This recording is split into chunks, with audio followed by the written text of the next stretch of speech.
જિલ્લા પોલીસની તૈયારીઓ અમદાવાદ ગ્રામ્ય પોલીસે સુરક્ષાની વ્યવસ્થા કરી છે। પોલીસ સલામત નવરાત્રી ડ્રાઈવ ચલાવશે। જીઆરડી હોમગાર્ડ પોલીસ કર્મીઓ તૈનાત રહેશે। 1700 જેટલા જવાનો સતત પેટ્રોલિંગમાં રહેશે। 4 ડીવાયએસપી 20 પીઆઈ 31 પીઆઈ કરશે સુપરવિઝન। સલામત નવરાત્રી કરીને અમે એક ડ્રાઈવ ચલાવવામાં આવ્યો છે। આ સલામત નવરાત્રીમાં ટોટલ અમારા જીઆરડી હોમગાર્ડ અને પોલીસ મળીને ટોટલ 1700 લોકોનો સ્ટાફ જે છે એ સતત તેના સુરક્ષામાં રહેશે। ઓર એમાં 4 ડીવાયએસપી 20 પીઆઈ અને 35 સબ ઇન્સ્પેક્ટર જે એના સુપરવિઝનમાં રહેશે। અમરેલીથી જાફરાબાદમાં સતત ત્રીજા દિવસે વરસાદ। શહેર અને ગ્રામ્ય વિસ્તારોમાં વરસાદ વરસી રહ્યો છે। વઢેરા, કડિયાળી, મિતિયાણા, લુણસાપુરમાં વરસાદ વરસી રહ્યો છે। જિલ્લામાં 3 દિવસથી વરસાદી માહોલ છે। બિનહરીફ વરણી કરાઈ છે તો પંચામૃત ડેરીના ચેરમેન પદે ફરી એકવાર જેઠાભાઈ ભરવાડ, પંચમહાલ, મહીસાગર અને દાહોદ જિલ્લાના 2 લાખ ઉપરાંત પશુપાલકોની જીવાદોરી સમાન પંચામૃત ડેરીના ચેરમેન પદ માટે ચૂંટણી યોજાઈ છે। ચૂંટણી અધિકારીની અધ્યક્ષતામાં અને ડેરીના તમામ બોર્ડ ઓફ ડિરેક્ટરના સભ્યોની હાજરીમાં ચૂંટણી પ્રક્રિયા હાથ ધરાઈ છે। તો ડેરીના અધિકારીઓ અને કર્મચારીઓએ ફટાકડા ફોડીને ખુશી મનાવી। તો બનાસ ડેરીની ચૂંટણી બની છે રસપ્રદ। બનાસ ડેરીની ચૂંટણીમાં ભાજપ વર્સિસ ભાજપનો જંગ। કાંકરેજથી અણદાભાઈ પટેલ વર્સિસ બાબુભાઈ ચૌધરી, તો દાંતીવાડામાં પીજે ચૌધરી વર્સિસ વિનોદ ભૂતળિયા, પાલનપુરમાં હરિભાઈ ચૌધરી વર્સિસ ભરત ચૌધરી, તો વડગામમાં દિનેશ ભટોળ વર્સિસ કેપી ચૌધરી, ધાનેરામાં જોઈતાભાઈ હીરાભાઈ પટેલ વર્સિસ જેકે પટેલ વચ્ચે જંગ। તો બનાસ ડેરીની ચૂંટણીને લઈને આજે ફોર્મ ભરવાના અંતિમ દિવસે 2 બેઠકો થઈ બિનહરીફ। રાધનપુર બેઠકથી બનાસ ડેરીના ચેરમેન શંકરભાઈ ચૌધરી બિનહરીફ થયા છે। તો અમીરગઢ બેઠક ઉપરથી બનાસ ડેરીના વાઇસ ચેરમેન ભાવાભાઈ રબારી બિનહરીફ થયા છે। બંને બેઠકો ઉપર કોઈ હરીફ ઉમેદવારે ફોર્મ ન ભરતા બિનહરીફ થયા છે। તો કઈ બેઠક પર કોણ સામસામેની જો વાત કરવામાં આવે તો જે પ્રકારથી સમીકરણો વડગામમાં દિનેશ ભટોળ વર્સિસ કેપી ચૌધરી, ડેરીની કઈ બેઠક બિનહરીફ થઈ છે તેના પર પણ આપણે નજર કરી લઈએ। તો બંને બેઠકો ઉપર કોઈ હરીફ ઉમેદવારે ફોર્મ ન ભરતા બિનહરીફ। અમીરગઢ બેઠક ઉપરથી બનાસ ડેરીના વાઇસ ચેરમેન ભાવાભાઈ રબારી બિનહરીફ થયા છે। તો વધુ માહિતી આપવા માટે સંવાદદાતા કિશોર તુવર લાઈવ જોડાયા છે। કિશોર, શું વધુ વિગત છે આ સમગ્ર મામલે જે પ્રકારથી જે ચૂંટણીના સમીકરણો સર્જાયા છે? સૌથી મોટા સમાચાર લુબના દર્શકોને આપી દઈએ કે રાધનપુર બેઠક પરથી અધ્યક્ષ શંકરભાઈ ચૌધરી અને વર્તમાન જે ડિરેક્ટર છે બનાસ ડેરીના વર્તમાન ચેરમેન છે શંકરભાઈ ચૌધરી તે બિનહરીફ થયા છે। તે ઉપરાંત વાઇસ ચેરમેન ભાવાભાઈ રબારી પણ બિનહરીફ થયા છે। હવે ગણતરીની મિનિટોમાં જ સામે આવશે કે કેટલા જે ઉમેદવારો છે તે બિનહરીફ થઈ રહ્યા છે। મહત્વની વાત એ છે કે અત્યાર સુધી જે 16માંથી જે 5 બેઠકો છે આ 5 બેઠકો ઉપર ભાજપ સામે જ ભાજપ જોવા મળી રહ્યું છે। ધાનેરાના વર્તમાન ડિરેક્ટર જોઈતાભાઈ પટેલ સામે ધાનેરાના એક આગેવાન જોઈતાભાઈ આકોલિયા એ ઉમેદવારી નોંધાવી છે। તે ઉપરાંત જો વાત કરીએ દાંતીવાડાની તો દાંતીવાડામાં પણ જે પીજે ચૌધરી વર્તમાન ડિરેક્ટર છે તેમની સામે પણ વિનોદભાઈ ભૂતળિયા કરીને જે ભાજપના આગેવાન છે તેમને ઉમેદવારી નોંધાવી છે। તે ઉપરાંત જે પાલનપુરના ભરતભાઈ ચૌધરી વર્તમાન ડિરેક્ટર છે તેમની સામે ભાજપના આગેવાન અને પૂર્વ કેન્દ્રીય મંત્રી હરિભાઈ ચૌધરીએ પણ ઉમેદવારી નોંધાવી છે। તે ઉપરાંત જો વાત કરીએ વડગામ બેઠકની તો વડગામ બેઠકમાં પણ વર્તમાન ચેરમેન વર્તમાન ડિરેક્ટર જે છે તે દિનેશ ભટોળ સામે કેપી ચૌધરીએ પણ જે છે તે ઉમેદવારી અત્યારે નોંધાવી છે। આમ બનાસ ડેરીની જે ચૂંટણી યોજાવા જઈ રહી છે આ ચૂંટણીની અંદર અત્યારે તો ભાજપ સામે જ ભાજપનું જંગ હોય તે જોવા મળી રહ્યું છે। કોંગ્રેસના કોઈ પણ ઉમેદવાર દ્વારા અત્યારે ફોર્મ ભરાયું નથી, પરંતુ ગણતરીની મિનિટોમાં ચિત્ર સ્પષ્ટ થઈ જશે અને 29 તારીખે ફોર્મ પરત ખેંચવાનો છેલ્લો દિવસ છે અને 10 તારીખે ચૂંટણી યોજાવાની છે। લુબના જી બિલકુલ કિશોર, આભાર સમગ્ર માહિતી બદલ।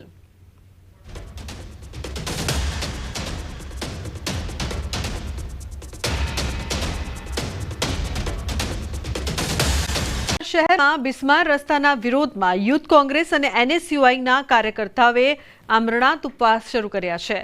કાર્યકર્તાઓએ ખાડા મુક્તિ અભિયાન અંતર્ગત આમરણાંત ઉપવાસ શરૂ કર્યા છે। તાજેતરમાં જિલ્લા યુથ કોંગ્રેસે આવેદનપત્ર આપી 5 દિવસમાં રસ્તા રિપેરિંગની માંગ કરી હતી. સાથે જ આ ગાળામાં કામ ન થાય તો ઉપવાસ આંદોલનની ચીમકી પણ ઉચ્ચારાઈ હતી. તેથી સમારકામ ન થતા કાર્યકરોએ ઉપવાસ શરૂ કર્યા છે. જો 5 દિવસમાં વલસાડના શહેરના રસ્તાના સમારકામના કાર્ય પૂર્ણ નહીં થશે તો અમારે આમરણના તપાસ પર બેસવાની ફરજ પડશે. એમાં કોઈ પણ પ્રોગ્રેસ ન દેખાતા હું અને મારા મિત્રોએ આજે આમરણના તપાસ પર બેસવાની જાહેરાત કરી છે. પથ્થરમારા બાદ લગાવી આગ. પથ્થરમારો કર્યો બાદ ગેરેજમાં આગ લગાવવામાં આવી છે. દેવ બંગલોઝ અને કર્ણાવતી કોમ્પ્લેક્સની આ સમગ્ર ઘટના છે. ભાડુઆત તેજેન્દ્ર પટેલે પથ્થરમારો કર્યો. રહીશોએ મકાન ખાલી કરાવતા પથ્થરમારો કર્યો. દારૂડિયાના ત્રાસથી મકાન ખાલી કરાવ્યું હતું. તો કડીમાં પથ્થરમારા બાદ આગ લગાવવાની આ સમગ્ર ઘટના સામે આવતા ચકચાર. ભાડુઆત તેજેન્દ્ર પટેલે પથ્થરમારો કર્યો હતો. તો રહીશોએ મકાન ખાલી કરાવવાનું કહેતા પથ્થરમારો છે તે કરવામાં આવ્યો છે. દારૂડિયાના ત્રાસથી મકાન ખાલી કરાવવા માટે કહેવામાં આવ્યું હતું, જે બાદ પથ્થરમારો કરવામાં આવ્યો છે. આ સમગ્ર મામલે પોલીસ દ્વારા વધુ તપાસ કરવામાં આવી રહી છે. તો મહેસાણાના કડીમાં પથ્થરમારા બાદ આગ લગાવવાની ઘટના સામે આવી છે. દેવ બંગલોઝ અને કર્ણાવતી કોમ્પ્લેક્સની સમગ્ર ઘટના. ભાડુઆત તેજેન્દ્ર પટેલે પોતે જ પથ્થરમારો કર્યો હતો. રહીશોએ તેને મકાન ખાલી કરાવવાનું કહેતા તેણે પથ્થરમારો કર્યો હતો. દારૂડિયાના ત્રાસથી મકાન ખાલી કરાવવા માટે કહેવામાં આવ્યું, જે બાદ રોષે ભરાઈને તેણે પથ્થરમારો કર્યો અને તે બાદ આગ ચંપી પણ કરી હતી. તો લોકો ગભરાઈ ગયા હતા. કેતન જોડાયા છે ફોન લાઈન પર વધુ માહિતી આપવા માટે. કેતન, શું છે સમગ્ર ઘટના, શું વધુ વિગતો આ મામલે? ચોક્કસથી કડીના જણાવી દઉં કે કડીના દેવ બંગલોઝ અને કર્ણાવતી કોમ્પ્લેક્સ આ બનાવ બન્યો છે, જેમાં એક શખ્સ દ્વારા જે પથ્થરમારો કરવામાં આવે છે. ભાડુઆત તેજસ પટેલનું આ સોસાયટીમાંથી મકાન ખાલી કરવામાં આવ્યું હતું, ત્યારે આ શખ્સ દ્વારા મકાન ખાલી કરાવવાની દાજમાં જ મકાન ઉપર પથ્થરમારો કર્યો હતો. પથ્થરમારા બાદ જે કર્ણાવતી કોમ્પ્લેક્સ આગળ ગેરેજમાં છે ત્યાં આગ લગાવી હતી. ભગવતી ટ્રેક્ટરના ગેરેજમાં જે ઓઇલ ભરેલા જે 2 પીપળા હતા તેમાં આગ લગાવી હતી. ઓઇલ ફિલ્ટરમાં પણ આ 2 શખ્સો દ્વારા આગ લગાવી હતી. ત્યાર મામલે હાલમાં પોલીસ કડી પોલીસ સ્ટેશન ખાતે ફરિયાદ નોંધવામાં આવી છે. મહેશ પટેલ નામના ઈસમ દ્વારા તેજેન્દ્ર પટેલ નામના ઈસમ સામે હાલમાં ફરિયાદ નોંધી છે. પોલીસે આ મામલે ફરિયાદ નોંધી આગળની જે કાર્યવાહી હોય છે તે હાથ ધરવામાં આવી છે. જી બિલકુલ કેતન, આભાર સમગ્ર માહિતી બદલ. તો પોલીસ દ્વારા વધુ કાર્યવાહી કરવામાં આવી રહી છે. આજથી નવલા નોરતાનો પ્રારંભ થઈ ગયો છે. નવરાત્રીને લઈને શક્તિપીઠમાં સવારથી ભક્તોનો ધસારો જોવા મળી રહ્યો છે. અંબાજી, પાવાગઢ, ચોટીલા માતાના મઢ, ભદ્રકાળી માતાના મંદિરે ભક્તોની ભારે ભીડ જોવા મળી છે. ભક્તોએ માતાજીના દર્શન કરીને ધન્યતા અનુભવી છે. નવરાત્રીના પાવન પર્વે મંદિરોમાં વિશેષ શણગાર કરવામાં આવ્યો છે. મંદિરોમાં કડક સુરક્ષા વ્યવસ્થા ગોઠવવામાં આવી છે. તો દ્વારકા હાઈવે પર ફરી ચાલ્યું બુલડોઝર. બારડિયા અને ઓખામઢી નજીક દબાણ દૂર કરાયા. હાઈવે નજીક દબાણ દૂર કરવામાં આવ્યા છે. એસડીએમ ડીવાયએસપીની હાજરીમાં કરાઈ છે આ કાર્યવાહી.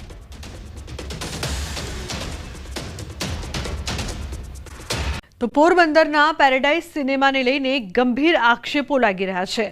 મોટું ફાયર એનઓસી કૌભાંડ હોવાનું સામે આવ્યું છે. પોરબંદર મનપામાં અગ્નિ સુરક્ષા નિયમોનો ઘોર બેદરકારી સામે આવી છે.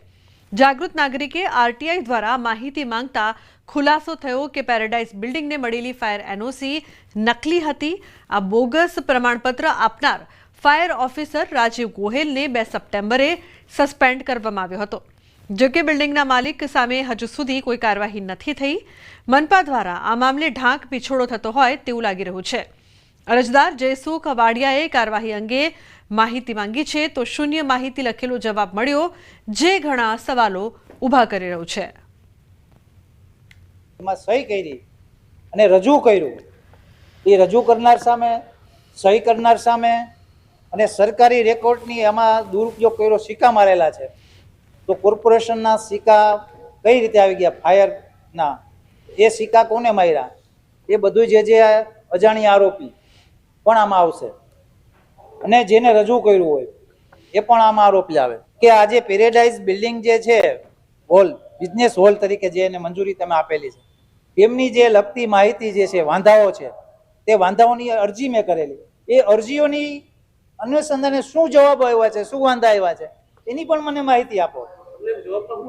અમને માહિતી અત્યારે જવાબ એક તો મોડો આપ્યો. 10 દિવસ મોડો અને એ જવાબ પણ શૂન્ય આપ્યો. એટલે જે જવાબ છે એ આરટીઆઈના દાયરાની અંદર કોઈ પણ અધૂરી હોઈ શકે, ઓછી હોઈ શકે, પણ શૂન્ય માહિતી કેવી રીતે હોઈ શકે, એનો સંતોષકારક મને જવાબ આપવો જોઈએ. જે બોગસ ફાયર એનઓસી વિશે હતું તો એના પછી આપણે બિલ્ડિંગ પરમિશન રદ કરી હતી અને પ્રાથમિક તબક્કે જે કર્મચારી સંડોવાયેલા જણાતા એમને હાલ આપણે સસ્પેન્ડ કરેલા છે અને આગળ વધુ તપાસ માટે ખાતાકીય તપાસની કાર્યવાહી કોર્પોરેશન દ્વારા પ્રાથમિક તબક્કામાં હજી શરૂ કરેલી છે. ફાયર એનઓસી જે રજૂ થયું એ બોગસ હતું, પણ એમાં બીજા કોણ છે અને એની આખી આજથી નવો જીએસટી દર છે તે લાગુ થવા જઈ રહ્યો છે. તેને લઈને સીએમ દ્વારા નિવેદન પણ આપવામાં આવ્યું છે. દેશમાં આજથી જીએસટી રિફોર્મની શરૂઆત થઈ રહી છે. રાજ્યના નાણામંત્રી કનુ દેસાઈનું પણ નિવેદન. જીએસટી કાઉન્સિલે સુધારા મંજૂર કર્યા. ખેડૂત, વેપારીઓ અને જનતાને તેનો ફાયદો થશે.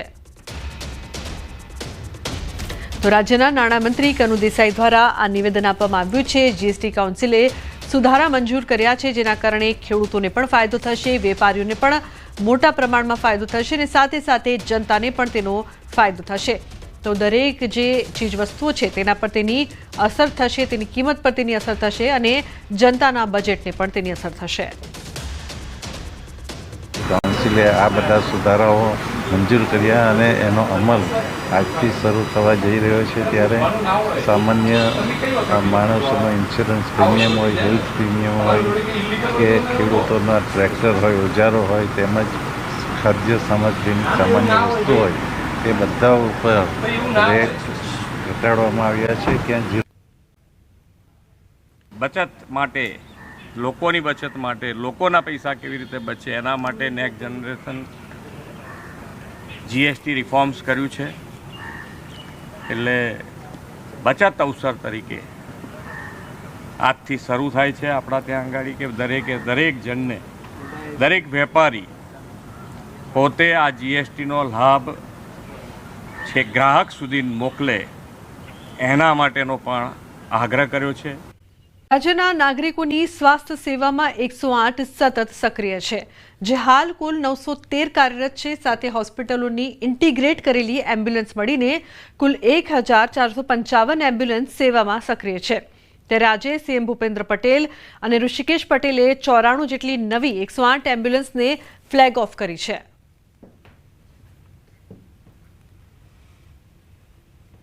આપણે 542 એને 108માં ઉમેરી છે અને કુલ હવે 1455 જેટલી નવી આપણી 108ની હેઠળ આ સુવિધાઓ આપણને પ્રાપ્ત થવાની છે અને એના કારણે હોસ્પિટલ ઇન્ટર ટ્રાન્સફર, નજીકના વિસ્તારમાં કોઈ મેડિકલ ઇમરજન્સી હોય તો, અને 24/7 તાલીમબદ્ધ માનવબળ સાથે આ 1455 આપણી એમ્બ્યુલન્સ હવે કાર્યરત થવાની છે. બીજી 94 નવી 108 આપણે પ્રોવાઈડ કરવા જઈ રહ્યા છે. એની અંદર આજે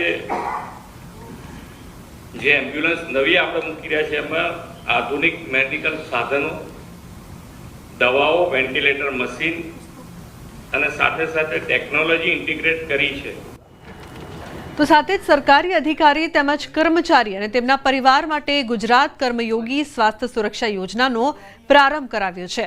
આ યોજનાનો રાજ્યના 6.4 લાખ સરકારી અધિકારી, કર્મચારી, પેન્શનરો તેમજ તેમના પરિવારને તેનો લાભ મળશે.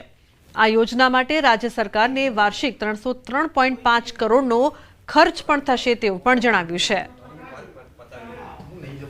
41 લાખ કર્મચારીઓને પણ હવે 10 લાખ સુધીની સારવાર, એમાં પેન્શનર પણ આવી જાય છે અને સાથે સાથે જે હાલ ચાલુ સરકારી કર્મચારી તરીકે, કર્મયોગી તરીકે કામ કરે છે એમનો પણ સમાવેશ કરવામાં આવ્યો છે. 303 કરોડનું પ્રીમિયમ. બનાસ ડેરીની ચૂંટણીને લઈને ગરમાવો જોવા મળી રહ્યો છે. અમીરગઢ બેઠક પરથી ભાવાભાઈ રબારીએ ફોર્મ ભર્યું. બનાસ ડેરીની વાઇસ ચેરમેન છે ભાવાભાઈ.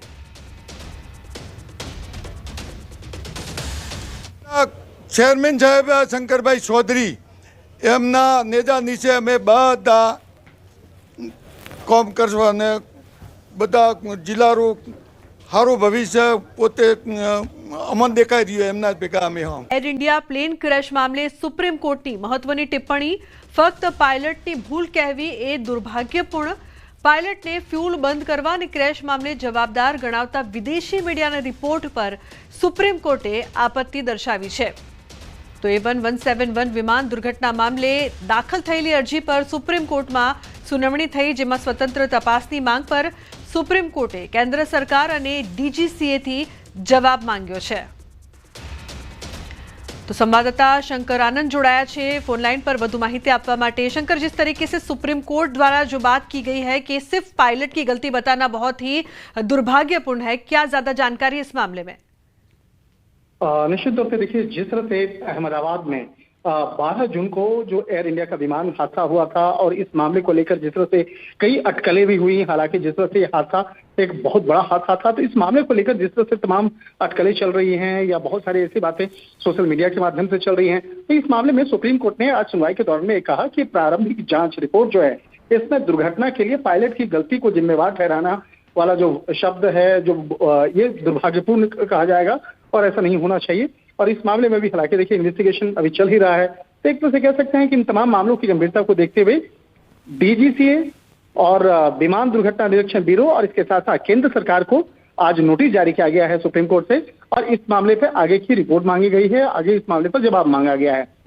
और इसके साथ ही जो अगली सुनवाई होगी तो उस अगली सुनवाई के दौरान में उन तमाम बातों पर फिर से कोर्ट में तमाम दलीलों को कोर्ट के सामने रखा जाएगा.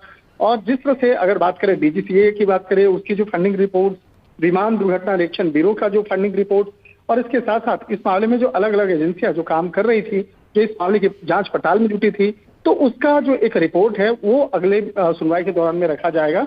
और एक तरह से कहा जा सकता है कि आज जिस तरह से सुप्रीम कोर्ट ने ये टिप्पणी की है, ये टिप्पणी बेहद महत्वपूर्ण है कि प्रारंभिक जांच रिपोर्ट में दुर्घटना के लिए पायलट की गलती को जिम्मेवार ठहराना बेहद दुर्भाग्यपूर्ण है. तो ये अपने आप में एक बहुत ही महत्वपूर्ण टिप्पणी मानी जा सकती है. जी बिल्कुल, धन्यवाद इस तमाम जानकारी के लिए. પોરબંદર સોરઠિયા પ્રજાપતિ સમાજની બેઠકમાં ઘટના બની છે. ચાલુ બેઠકમાં સ્ટેજ પર લાફાવાડીના દ્રશ્યો સામે આવ્યા છે. પ્રમુખ વિજય ગોહિલને લાફો મારતા દ્રશ્યો. સોરઠિયા પ્રજાપતિ વિદ્યોતેજક મંડળની આ બેઠકનો બનાવ છે. હુમલો કરનાર વ્યક્તિ પણ જ્ઞાતિના જ આગેવાન હોવાનું સામે આવ્યું છે. આ મામલો જ્ઞાતિનો જ હોય, જેથી પોલીસ ફરિયાદ નહીં કરવાનું નક્કી કરાયું છે. પરંતુ આ સમગ્ર ઘટના બાદ ચર્ચાઓએ જોર પકડ્યું છે. તો સ્ટેજ પર પ્રમુખને લાફો મારવામાં આવ્યો. દ્રશ્યોમાં આપ જોઈ શકો છો સમાજની બેઠકમાં કઈ રીતે ફજેતી થઈ છે. પ્રમુખને સ્ટેજ પર લાફો મારી દીધો. તો સોરઠિયા પ્રજાપતિ સમાજની આ બેઠક હતી, પરંતુ જે પ્રકારથી જે નિર્ણય લેવામાં આવ્યો છે, કોઈ ફરિયાદ કરવામાં નથી આવી. હુમલો કરનાર વ્યક્તિ પણ જ્ઞાતિના જ આગેવાન હોવાનું પણ સામે આવ્યું છે. રામજીભાઈ વારા નામના વ્યક્તિએ સ્ટેજ ઉપર આવી અને મારા ઉપર હિચકારો હુમલો કરેલો હતો અને મીટિંગનો માહોલ બગાડવા માટેની કાર્યવાહી કરેલી હતી. આ દરમિયાન તમામ જ્ઞાતિના લોકો દ્વારા એવું કહેવામાં આવેલ કે આ લોકો ઉપર ફરિયાદ કરવી, પણ મીટિંગની કાર્યવાહી ચાલુ રાખવા અને મીટિંગ સુચારુરૂપે પૂરું કરવા માટે અમે કોઈ જાતની ફરિયાદ ના કરેલી. પણ જ્ઞાતિના લોકોનો આગ્રહ હોય, તમામ સમાજના લોકોનો, કે આ લોકોને આ જ્ઞાતિમાંથી આ સમાજમાંથી બહિષ્કૃત કરી દેવા, જેથી આજરોજ આ ઠરાવ કરી અને આ લોકોનું આજીવન સભ્ય રદ કરેલ છે. સમાચાર લક્ઝરીમાં ઓવરલોડ સામાનથી ઝાડની ડાળી એક્ટિવા ચાલક પર પડી. એક્ટિવા ચાલકને ઈજા પહોંચતા પોલીસ ફરિયાદ નોંધાવી. શાહીબાગ નમસ્તે સર્કલ પાસેનો સમગ્ર બનાવ છે. માધવપુરા પોલીસે ફરિયાદ નોંધીને કાર્યવાહી કરી છે. તો એક્ટિવા ચાલક યુવકનું સારવાર દરમિયાન મોત નીપજ્યું છે. માધવપુરા પોલીસે સાપરાધ મનુષ્ય વધનો ગુનો નોંધીને વધુ કાર્યવાહી હાથ ધરી છે. તો સમગ્ર ઘટના છે તે સામે પણ આવી છે. ઋત્વિજ જોડાયા છે ફોન લાઈન પર વધુ માહિતી આપવા માટે. ઋત્વિજ, શું છે સમગ્ર ઘટના, શું વધુ વિગતો છે આપની પાસે? જે લુકના વાત કરીએ તો ગત મોડી રાતનો આ બનાવ છે. જે લક્ઝરી ચાલક છે તે શાહીબાગ નમસ્તે સર્કલ તરફથી પસાર થઈ રહ્યો હતો અને આ દરમિયાન તેને જે લક્ઝરી ઉપર ઓવરલોડ સામાન હતો અને આ સામાનના કારણે તેનો સામાન છે તે રોડ ઉપરના એક ઝાડને ટકરાયો હતો, જેને કારણે જે ઝાડની ડાળીઓ છે તે રોડ ઉપર પડી હતી અને બાજુમાંથી જે એક્ટિવા ચાલક છે તે પસાર થતો હતો, તેના પર આ ઝાડની ડાળીઓ પડતા તે ભટકાયો હતો અને તેને ગંભીર ઈજાઓ પહોંચી હતી. જોકે આસપાસના સ્થાનિક લોકો દ્વારા તેઓને તાત્કાલિક સારવાર માટે નજીકની હોસ્પિટલમાં ખસેડવામાં આવ્યો હતો, પરંતુ તેને ગંભીર રીતે જે ઈજાઓ પહોંચી હતી તેના કારણે તેનું સારવાર દરમિયાન મૃત્યુ નીપજ્યું હતું. ત્યારે સમગ્ર ઘટનાની જાણ પોલીસને કરતા પોલીસ કાફલો પણ ઘટના સ્થળ પર પહોંચ્યો હતો અને માધુપુરા પોલીસ દ્વારા આ મામલે જે લક્ઝરી ચાલક છે તેની વિરુદ્ધમાં ગુનો દાખલ કરીને વધુ તપાસ શરૂ કરી છે. પોલીસે કેટલાક જે મહત્વના સીસીટીવી ફૂટેજ છે તે પણ કબજે કર્યા છે અને જેમાં પણ સ્પષ્ટપણે જોઈ શકાય છે કે જે ઝાડની ડાળીઓ છે તે આ એક્ટિવા ચાલક પર પડે છે અને એક્ટિવા ચાલક નીચે ભટકાય છે. એટલે હાલમાં પોલીસે આ સીસીટીવી ફૂટેજ અને ફરિયાદના આધારે વધુ તપાસ શરૂ કરી છે. જી બિલકુલ ઋત્વિજ, આભાર સમગ્ર માહિતી બદલ. તો સીસીટીવીના આધારે વધુ તપાસ પોલીસ દ્વારા કરવામાં આવી રહી છે.